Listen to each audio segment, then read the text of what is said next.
My parents left everything to my brother, so I quietly stopped paying. A month later, Mom texted, "Mortgage due." I just replied calmly. Imagine pouring your heart, your finances, your entire being into supporting your family for years, only to discover their ultimate act of love was a gut-wrenching betrayal, leaving everything to your undeserving brother. This isn't just a story about a will, it's about the agonizing moment I finally snapped and decided, enough is enough. My name is Mason, and I just turned 34 last month. For years, I was the quiet pillar, silently paying the mortgage on my parents' house, even after they left everything to my younger brother, Derek. Not a single thank you, ever. When I finally hit my breaking point and stopped those payments, my phone stayed utterly silent for exactly 30 days. Then came the text from my mom. "Mortgage due." My calm reply, that single message, changed everything. If you want to know what true family betrayal feels like, and what it takes to finally stand up for yourself, stick around. This is my story. I grew up in a middle-class neighborhood, just outside Chicago. Our house was nothing fancy, but it was in a good school district. A fact my parents never let me forget was the reason they stretched every dollar to buy it. My dad, a structural engineer, would often pull 60-hour weeks in the summer. My mom taught third grade just 3 blocks away, which meant she had eyes on me even when I wasn't in her classroom. From my earliest memories, there was this unspoken tension, this constant pressure to achieve, to excel, to somehow justify their investment in me. Every single report card was a referendum on my worth. An A-? That wasn't celebrated. It was interrogated. What happened to the other points? Dad would demand, frowning at the paper like I'd personally insulted him. Then, when I was 5, Derek came along. From the very beginning, it was painfully clear he operated under a completely different set of rules. Where I was expected to be fiercely independent, he was coddled. Where I faced immediate consequences, he got second, third, even fourth chances. By 12, I was packing my own lunches and setting my own alarm. Derek, at 7, still had my mom cutting the crusts off his sandwiches and tucking him into bed at night. I wouldn't say he was spoiled exactly, but the double standard? It was glaring. One memory still burns in my mind. When I turned 16, I desperately wanted a laptop for school. My parents flat out told me it was an unnecessary expense and that I could just use the clunky family desktop in the living room. So, I got a job bagging groceries, saving every single penny for 4 months until I had enough for a basic model. The very same year, Derek turned 11 and received the latest PlayStation with 6 brand new games for his birthday. When I dared to point out the blatant inconsistency, Mom just shrugged. Derek needs more encouragement with his studies. The games are incentives. Never mind that Derek's idea of studying involved opening a textbook while playing those games. The pattern continued straight through high school. I maintained a near-perfect 4.0 GPA, worked 20 hours a week, and played baseball. Derek?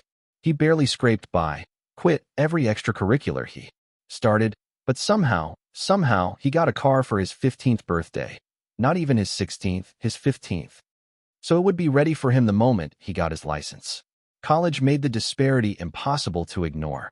I applied to 8 schools, got into 6, including Northwestern and University of Michigan. I chose the University of Illinois because they offered me a partial scholarship. Even with that, my parents told me they could only contribute about $5,000 a year. "We've been saving," Dad explained, looking genuinely regretful. "But with the housing market downturn, we just don't have what we thought we would." I understood. I took out loans, worked part-time at the campus IT help desk, and graduated with about $70,000 in debt. 4 years later, when Derek went to college, the story changed dramatically. He got into Southern Illinois University with grades that could generously be described as mediocre. Suddenly, my parents had enough money to pay his full tuition, buy him a new laptop, furnish his apartment, and give him a monthly allowance. When I cautiously asked Mom about this during one of our increasingly rare phone calls, her response was swift and familiar. "Your brother isn't as resourceful as you are, Mason. He needs more support to succeed." That phrase became the recurring theme of our family dynamic. I was resourceful and independent and capable. All code words for "we don't need to help you." Derek was sensitive and still finding his way and needs structure. All euphemisms for "we'll keep supporting him indefinitely." Despite all this, I maintained a relationship with my parents. It wasn't close, but it was civil. Monthly Sunday dinners when I was in town, phone calls on birthdays and holidays. I told myself that family was family, and holding grudges would only hurt me. What I didn't realize then was how these early dynamics were just rehearsals for the much bigger disappointments waiting down the road. The small inequities of childhood were merely overtures to the main performance that would come after my father's health began to fail. But I'm getting ahead of myself. By my late 20s, I had carved out a life independent from my family. I had friends who truly valued me, colleagues who respected me, and a growing sense that perhaps the distance between me and my parents wasn't entirely a bad thing. Still, that lingering hope persisted, that someday they would truly see me, acknowledge what I'd accomplished on my own. That hope kept me tethered, responding to their occasional requests for help, showing up for family functions, maintaining the fragile facade that everything was normal. In reality, I was the family member they called when they needed something practical done, while Derek remained the emotional center of their world. I sometimes wonder if things would have turned out differently had I confronted them earlier. But like many kids, growing up in subtly dysfunctional families, I had normalized the abnormal. It would take a much more dramatic event to finally open my eyes to the stark reality of my position in the family hierarchy. After college, with my IT degree and that mountain of debt, I moved back to Chicago and grabbed the first job I could find, technical support at a medium-sized software company. The pay barely covered my student loan payments and a tiny studio apartment in a neighborhood real estate agent's optimistically called transitional. My first desk was in a windowless room that had been a storage closet. The AC barely reached it, so summers were spent sweating through my shirts, talking customers through the eternal turn it off and on again.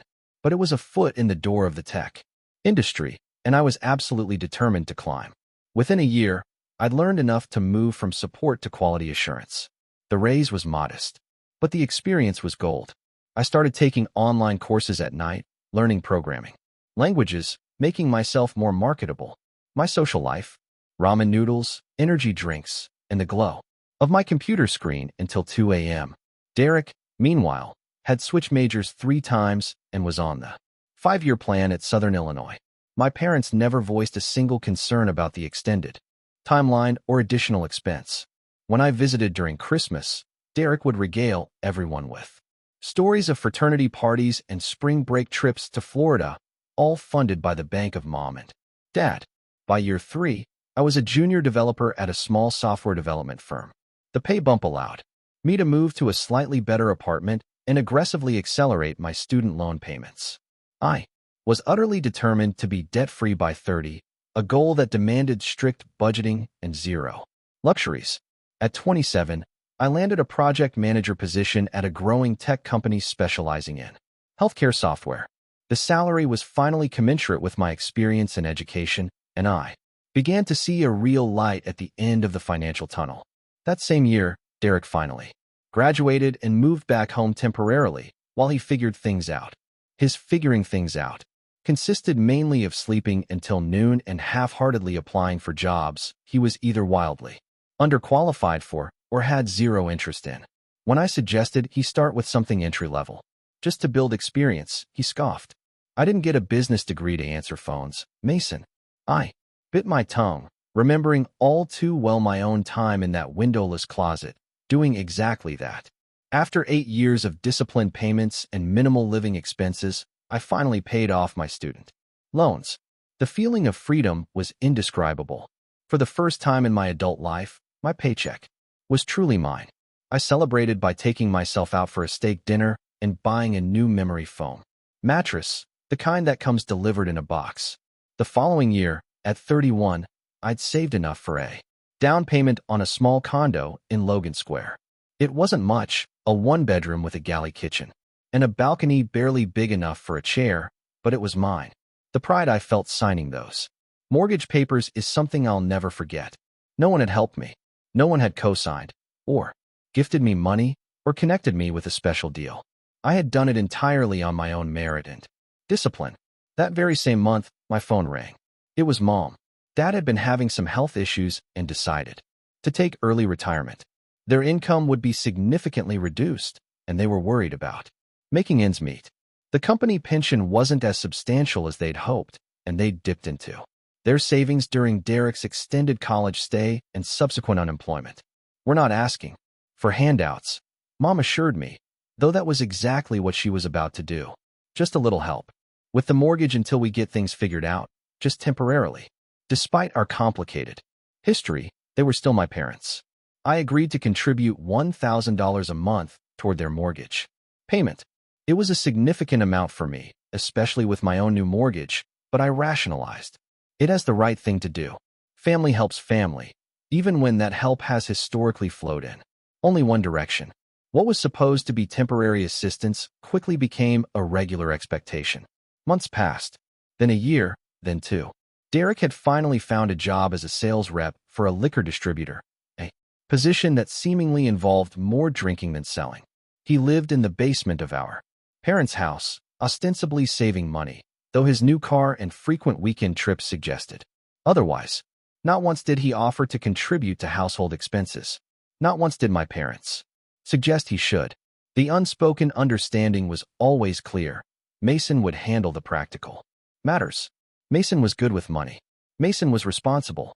Over 3 years, I contributed more than $40,000 to my parents' household.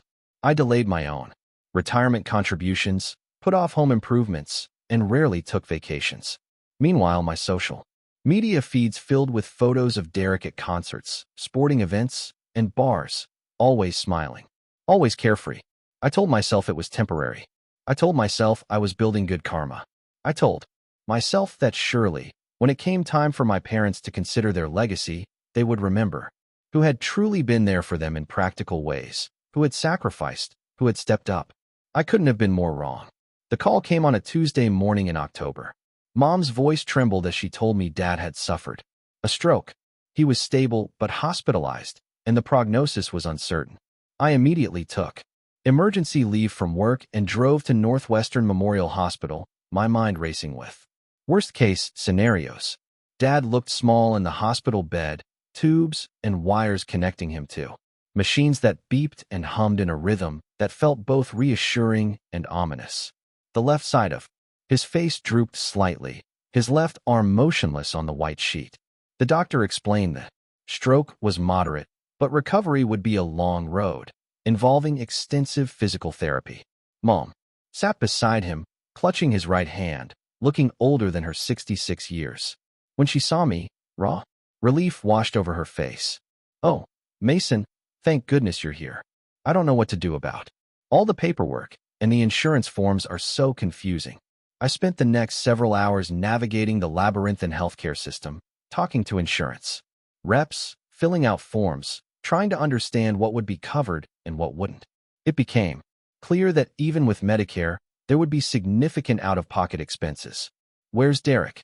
I asked, eventually, finally noticing my brother's absence. "He's at work," Mom said defensively.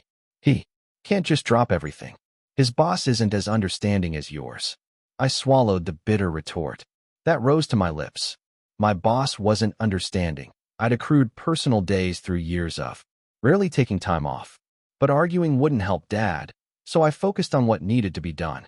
Over the next few weeks, a grueling routine developed. I would work remotely from my parents' house during the day, then drive Mom to the hospital in the evenings. Derek would occasionally show up for brief visits, usually around dinner time, staying just long enough to tell Dad about his day before heading out to meet friends or his girlfriend. Dad was eventually discharged to a rehabilitation facility 40 minutes from my parents' house, but over an hour from mine. Daily visits became a logistical nightmare.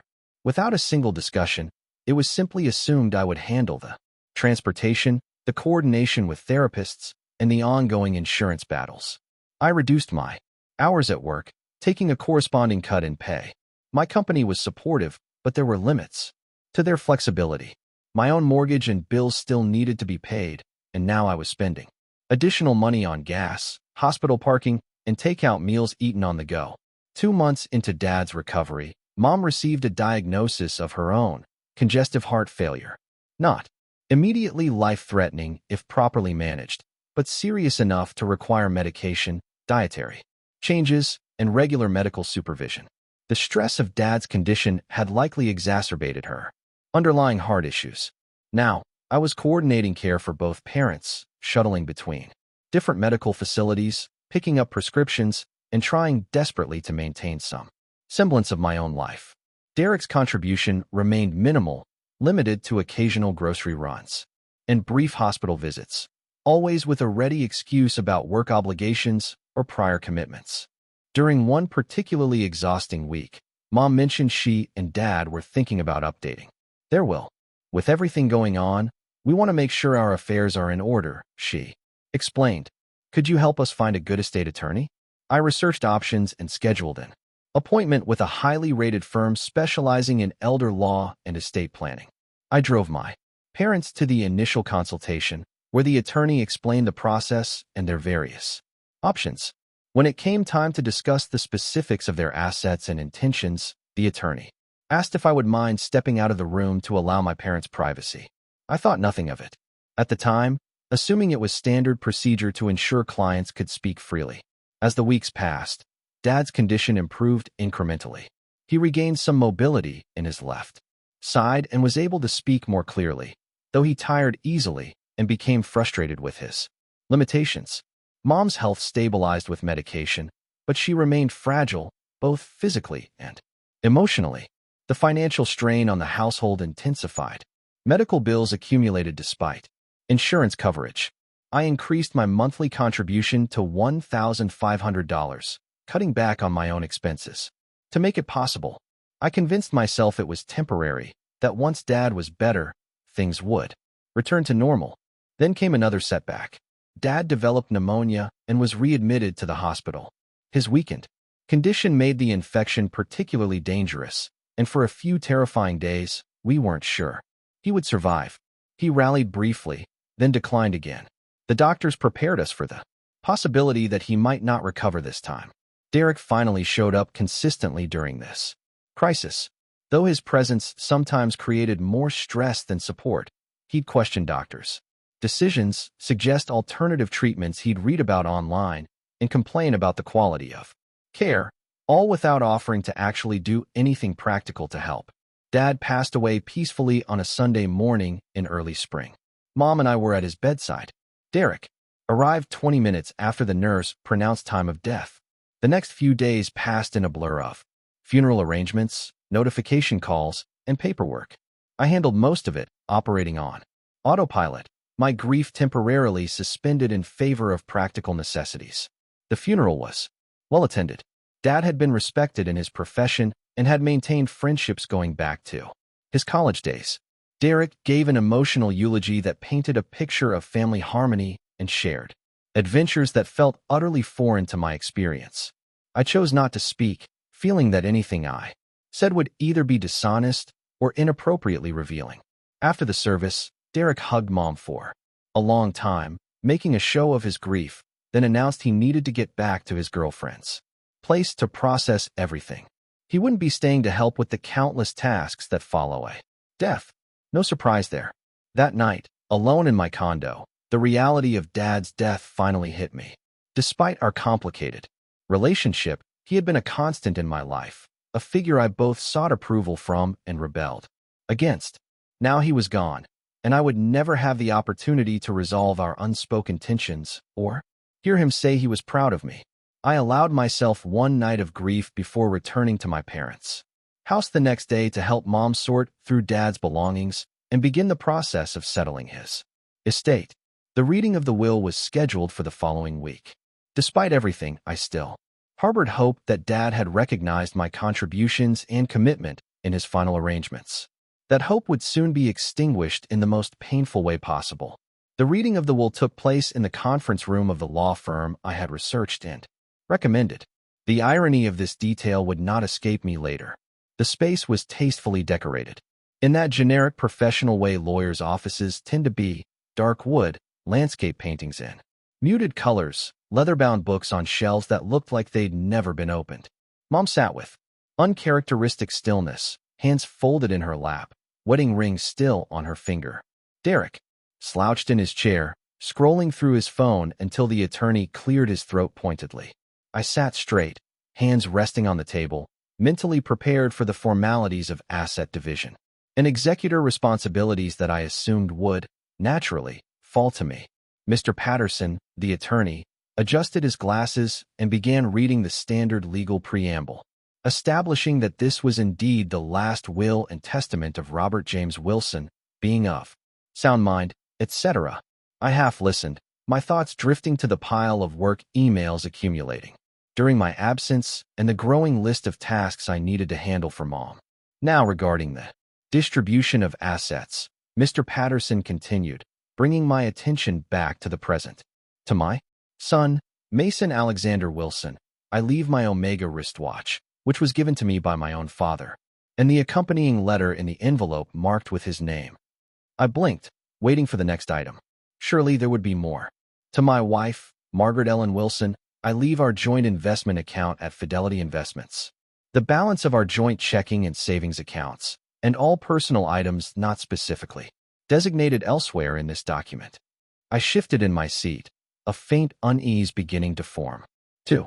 My son, Derek James Wilson, I leave our family home at 1847 Oakwood Drive, including all furnishings and belongings therein not otherwise specified, as well as my entire stock portfolio held at Charles Schwab, and my collection of rare coins located in the safety deposit box at First National Bank.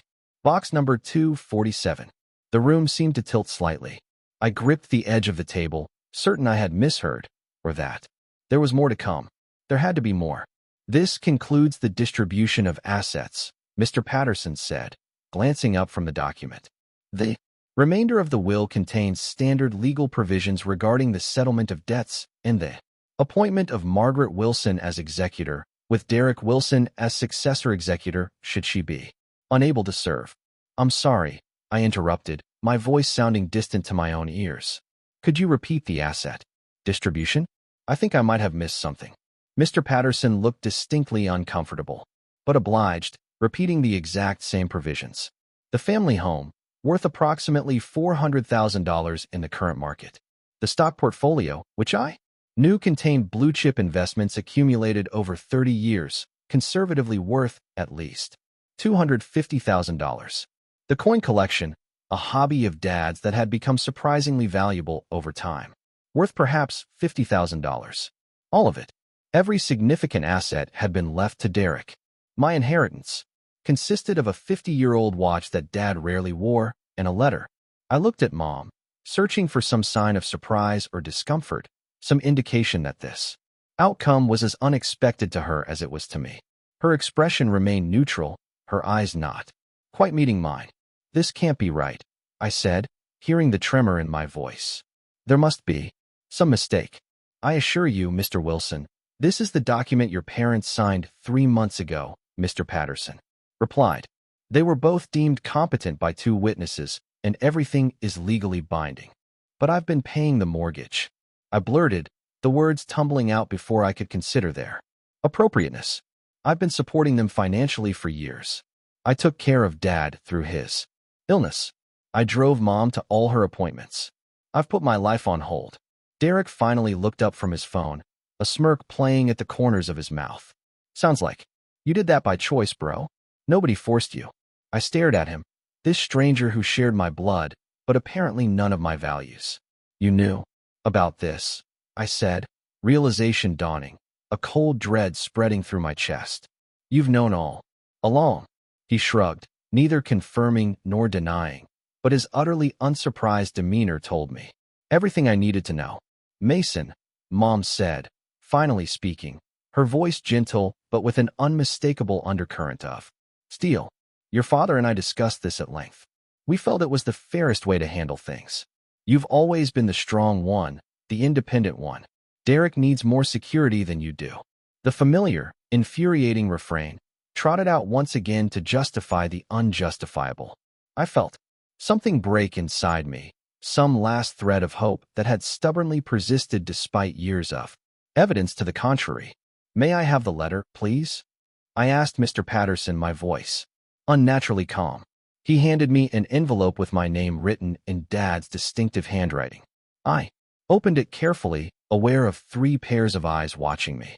The letter was brief, just a few paragraphs. Dad acknowledged my help during his illness and expressed appreciation for my responsible nature. He explained that the decision to leave the bulk of the estate to Derek was based on his belief that I was better equipped to succeed independently, while Derek needed the security of family assets to find his footing in life. The final paragraph was the most revealing, the most painful. You've always been strong, Mason. Sometimes too strong. For your own good. You never seem to need us the way Derek does. We hope you understand that our decision is based on need, not on love or appreciation. I folded the letter carefully and returned it to the envelope. The watch sat in a small box on the table, its face gleaming under the fluorescent lights. I left it where it was. There's one more thing you should know, Mason, Mr. Patterson said, looking distinctly uncomfortable. The mortgage on your parents' home, on Derek's home now, is still outstanding. About $180,000 remains on the loan. And I prompted, though I suspected what was coming. According to our records and the bank statements your mother provided, you've been making those payments for some time. I want to clarify that with the transfer of ownership to Derek, that responsibility legally shifts to him, unless you have some other arrangement. I looked at Mom, then at Derek. Neither seemed concerned by this revelation. In fact, there was an expectant quality to their silence, as if they were waiting for me to volunteer continued financial support, despite everything that had just transpired. I see, was all I said, rising from my chair. Thank you for your time, Mr. Patterson. If there's nothing else requiring my signature today, I'll be going. The attorney confirmed there was nothing further needed from me. I nodded once to Mom, ignored Derek completely, and walked out of the office into the bright spring afternoon, feeling as if I had aged a decade in a single hour. The betrayal was complete and unambiguous. Years of support, both emotional and financial, had counted for nothing. Worse than nothing, they had perhaps been taken as evidence that I didn't need or deserve consideration when it came to my parents' legacy. As I drove home, my father's words echoed in my mind. We hope you understand that our decision is based on need, not on love or appreciation. What they had failed to understand was that everyone needs love and appreciation, even the strong ones, especially the strong ones. The drive back to my condo passed in a blur. Traffic lights, other cars, pedestrians, all seemed distant and irrelevant, like props in a play I was no longer interested in watching. I parked in my designated spot, walked up the 3 flights of stairs rather than taking the elevator, and entered my home in a state of profound emotional numbness. Everything looked exactly as I had left it that morning, yet nothing felt the same. The books on my shelves, the coffee mug in the sink, the throw blanket draped over my couch, all symbols of a life I had built independently, a life that my parents had effectively deemed less worthy of support or acknowledgement than my brothers. I sat on the edge of my bed, still wearing my suit from the meeting, and finally allowed myself to feel the full weight of what had happened. The anger came first, hot and clarifying. Asterisk, how dare they?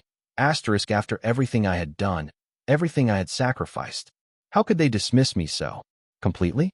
Then came the hurt, deeper and more devastating than the anger. This wasn't a misunderstanding or an oversight. This was a deliberate choice, made with full awareness of the message it would send. They had valued Derek's dependence over my independence, his needs over my contributions. I must have sat there for hours, cycling through rage and grief and disbelief. The sun set, casting long shadows across my bedroom floor, then disappeared entirely, leaving me in darkness.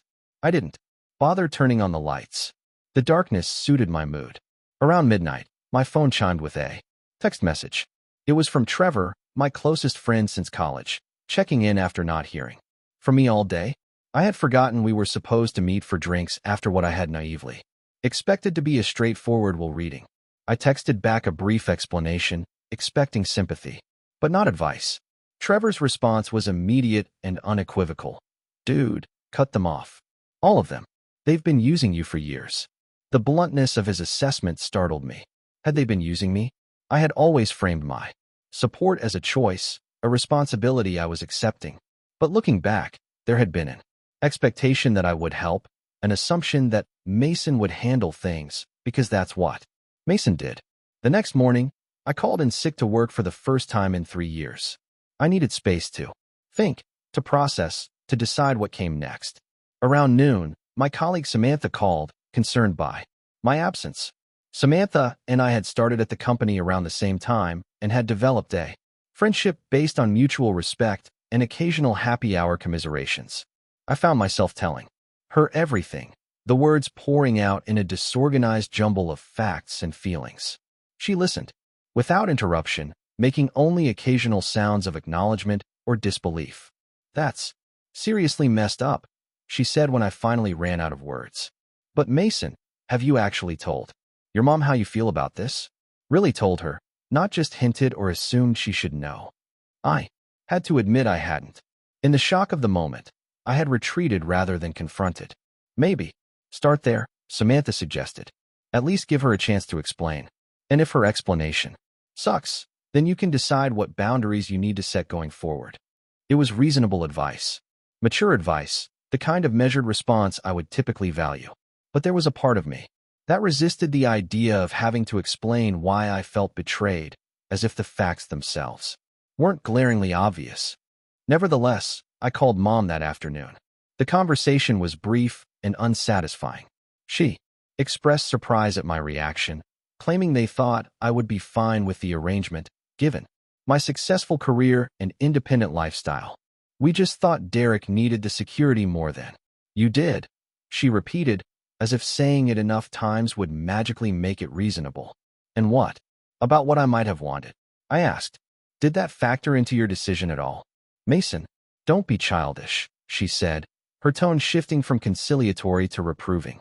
"This isn't about wants, it's about needs. You need to be more mature about this." The conversation deteriorated from there. My attempts to express hurt were met with deflection or dismissal. When I brought up the years of financial support I had provided, she accused me of keeping score and putting a price tag on family help. We ended the call with nothing resolved. Mom maintained that I was overreacting, while I felt even more certain that a fundamental injustice had occurred.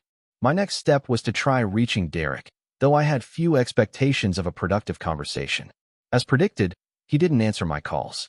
I left a voicemail asking him to contact me regarding the mortgage payments and other practical matters that needed to be addressed now that ownership of the house had transferred to him. 3 days passed with no response. I tried again, this time sending a text message directly addressing the issue. "Now that you own the house, we need to discuss the mortgage payments I've been making. Please call me." His response came hours later. "Don't worry about it, bro. Nothing has to change." The audacity was breathtaking. "Nothing has to change" meant that I should continue paying for a house that now legally belonged to him. A house I would never own any part of.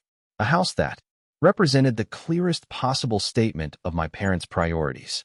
I decided to gather more information before making my next move. I contacted the mortgage company directly, identifying myself as the person who had been making payments on the loan for the past 3 years. I inquired about the current balance, monthly payment amount, and what would happen if payments stopped.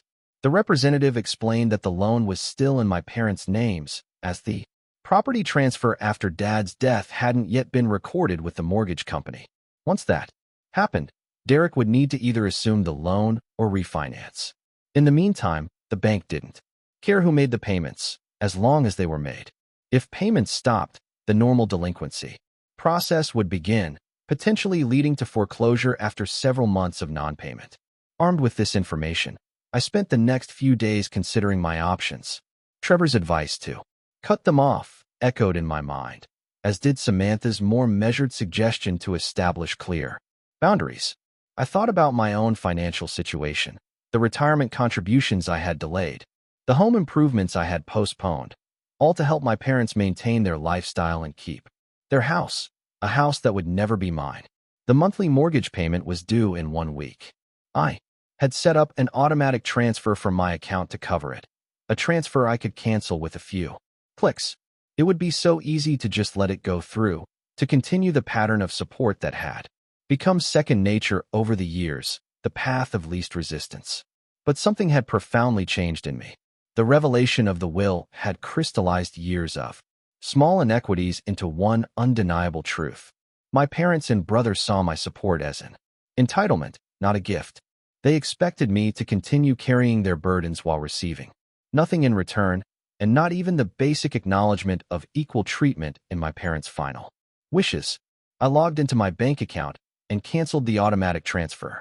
Then, I sent a brief, factual email to Mom and Derek, copying the mortgage company. This email serves as notification that I will no longer be making payments toward the mortgage at 1847 Oakwood Drive. The next payment is due on the 15th. Please make arrangements accordingly. I didn't offer explanations or justifications. I didn't express anger or hurt. I simply stated the facts. Then, I closed my laptop, feeling a curious mix of anxiety and profound relief. For the first time in years, I had prioritized my own needs over the expectations of my family. It was terrifying and liberating in equal measure. That night, I slept more soundly than I had since before Dad's stroke. The decision had been made, the action taken.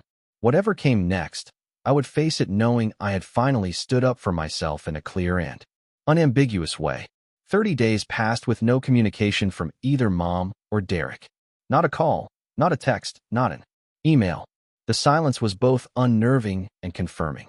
It told me everything I needed to know about the transactional nature of our relationship. Without my financial contribution, I apparently wasn't worth contacting. During that month, I redirected the money I would have sent for the mortgage into my own retirement account. I scheduled the home repairs I had been postponing, a new water heater, fixing the leaky bathroom faucet, replacing the aging refrigerator. Small improvements, but each one a statement that my own home and future mattered. I threw myself into work, taking on an additional project that came with potential for promotion. I reconnected with friends I had neglected during the intensive caregiving period. I started jogging again, a hobby I had abandoned when my free time evaporated. Slowly, I began rebuilding the life I had put on hold. Then, exactly 31 days after my email about the mortgage, my phone lit up with a text from Mom. Mortgage payment due, bank called with late notice. Please handle ASAP. No hello, no how are you? No acknowledgement of the email I had sent or the month of silence. Just an assumption, or perhaps a demand, that I would continue my financial support despite everything that had transpired. I stared at the message for a long time, considering my response. The old Mason would have apologized, made excuses, and rushed to fix the problem. The new Mason, the one who had spent a month reclaiming his life and dignity, typed, "The house belongs to Derek now, as per Dad's will. The mortgage is his responsibility." Simple, factual, unapologetic. Mom's response came quickly. "Don't be difficult, Mason. You know your brother can't afford the payments right now. This is still a family matter." I replied, "It stopped being a family matter when you and Dad decided to leave everything to Derek. I've supported you both for years while building my own life. That ends now." Then I silenced my phone and went for a run, pushing myself harder than usual, using the physical exertion to process the emotions threatening to overwhelm me.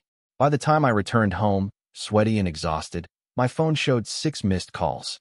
3 from Mom, 2 from Derek, and 1 from an unknown number. I listened to the voicemails in order. Mom's messages escalated from persuasive to angry to tearful, culminating in an accusation that I was abandoning the family and dishonoring your father's memory. Derek's messages were more direct, calling me selfish and threatening vague consequences if I didn't step up.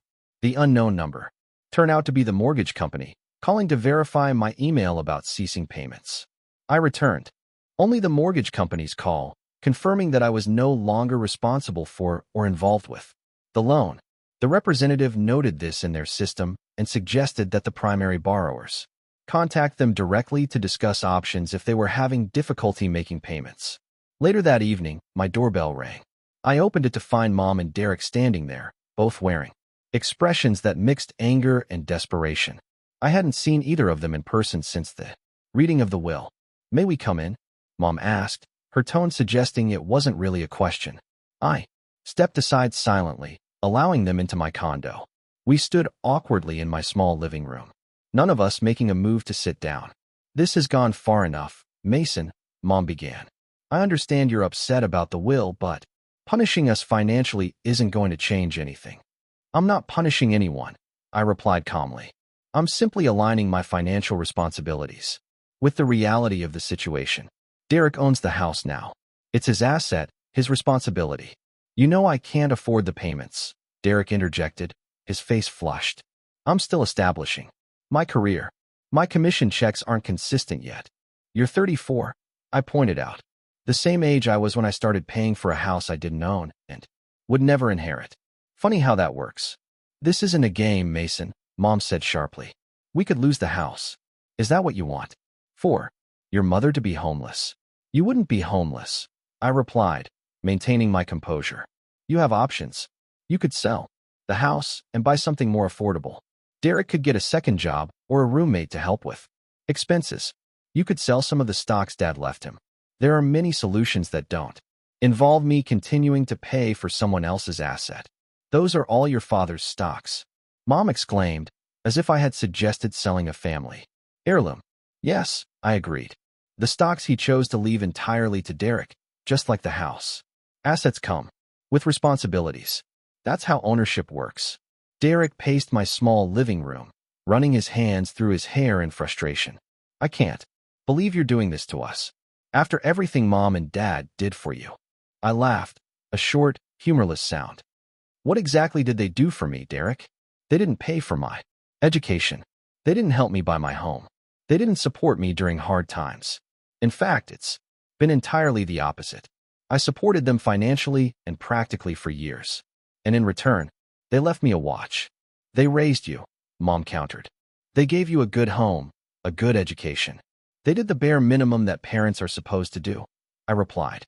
"And they did significantly more than that for Derek. I don't resent the differential treatment of our childhoods anymore, Mom. But I do resent the expectation that I would continue to support a system that explicitly excludes me from its benefits."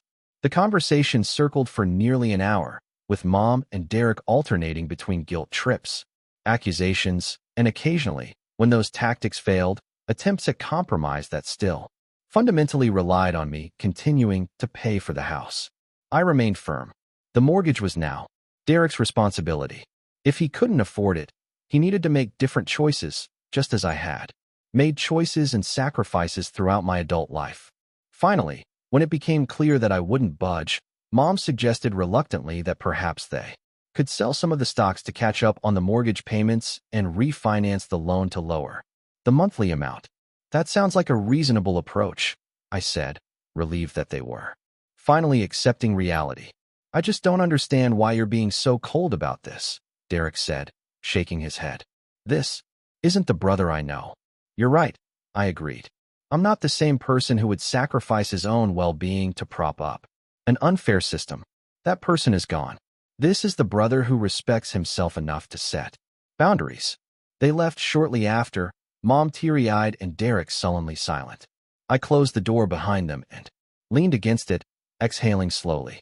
The confrontation had been difficult, but it was necessary. For the first time in my adult life, I had clearly articulated my worth and my limits to my family, and I had done so without rage or recrimination, just calm certainty. Whether they understood or accepted my position remained to be seen, but I realized with some surprise that their understanding was no longer essential to my peace of mind. I had spoken my truth. I had defended my boundaries. That was enough. 3 months passed with minimal contact from my family. Occasional text messages from Mom, usually updates about her health or pointed comments about struggling to make ends meet, but nothing requiring a substantive response from me.